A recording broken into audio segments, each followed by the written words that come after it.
3D animation की मदद से आज एक नेक्स्ट लेवल सिक्योरिटी कंपैरिजन करेंगे Indian prime minister Narendra Modi और अमेरिकन प्रेसिडेंट जो बाइडेन के बीच। देखो, ये 12.5 करोड़ रुपए की मर्सिडीज मेबैक S650 गार्ड है। ये वो गाड़ी है जो मोदी जी यूज करते हैं और इसके सामने खड़ी है ये रिपोर्टेडली दुनिया की सबसे सेफ कार कैडिलैक 1। ये वो कार है जो American president Joe Biden use करते हैं और इसी कार को द बीस्ट बोला जाता है। गजब बात यह है कि इन दोनों ही गाड़ियों की टेस्टिंग करने के लिए हमने बुलाया है पाकिस्तान के former prime minister Imran Khan को और नॉर्थ कोरिया के supreme leader Kim Jong Un को। इस वीडियो का सबसे ज्यादा इंटरेस्टिंग पार्ट ये है कि इन दोनों ही गाड़ियों की औकात पता करने के लिए यहाँ 3 वेपन्स चुने हैं, sniper rifle, RPG rocket launcher और तीसरी है ये लैंडमाइन। सिर्फ 5 मिनट में आज एक एक करके इन कार्स पर अटैक करके हम ये तो देखेंगे ही कि ये दोनों कंट्री लीडर्स कितने सेफ हैं। उसके अलावा हम मोदी जी और जो बाइडेन के एरोप्लेन्स का भी कंपैरिजन करेंगे और ये भी देखेंगे कि जब ये लोग पब्लिक में या रैलीज में जाते हैं तो उस समय किसकी कितनी खतरनाक सिक्योरिटी रहती है। बीस्ट मतलब बहुत ही पावरफुल कार है, वो पूरा सील्ड है, हर्मेटिकली सील्ड है।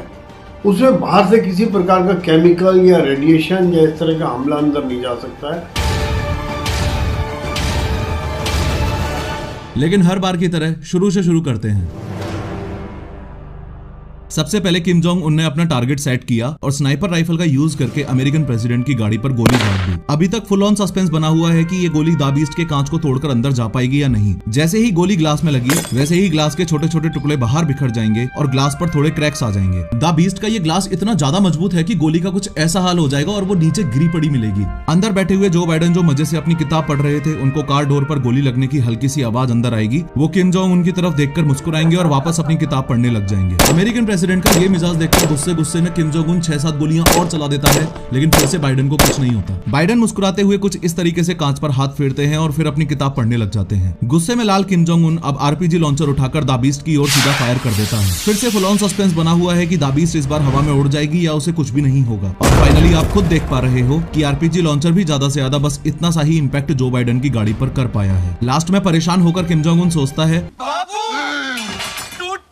और गुस्से में बॉर्डर मूवी का सुनील शेट्टी बनके एंटी टैंक माइन लेकर बाइडेन के रास्ते में लगाने के लिए चल देता है। किम जोंग उनकी तरफ से लैंडमाइन एकदम रेडी है और सामने से द बीस्ट आ रही है। जैसे ही द बीस्ट का टायर एंटी टैंक माइन पर चढ़ा वैसे ही माइन तो ब्लास्ट हो जाएगी, लेकिन चौंकाने वाली बात यह है कि द बीस्ट पर फिर से ना के बराबर ही असर होगा। ध्यान से देखो कि गाड़ी पर बस हल्का सा बम्प इम्पैक्ट हुआ है, बाकी सब कुछ वैसा का वैसा ही है। अब 2 मिनट के लिए किम जोंग उनको साइड करके बस ये समझ लो कि इतने खतरनाक हमले होने के बाद भी इस गाड़ी में बैठे कंट्री लीडर्स को इसलिए कुछ नहीं हुआ क्योंकि ये 8 इंच मोटा शेल इस पूरी गाड़ी को बुलेट प्रूफ बनाकर रखता है। अगर इस द बीस्ट का एक डोर अलग करके दिखाऊं तो इन 8 इंच से भी ज्यादा थिक डोर्स में इंस्टॉल्ड हैं ये आर्मर्ड प्लेट्स। ये plates dual hardness steel, aluminium, titanium और सिरेमिक जैसे मटेरियल से बनी है जो रॉकेट लॉन्चर्स तक से भी इस गाड़ी को बचा के रखती हैं। एडिशनली एंटी टैंक माइन से बचने के लिए इस गाड़ी के नीचे ऐसी बॉम्ब प्रोटेक्शन स्टील प्लेट भी होती है, चाहे लैंड माइंस का अटैक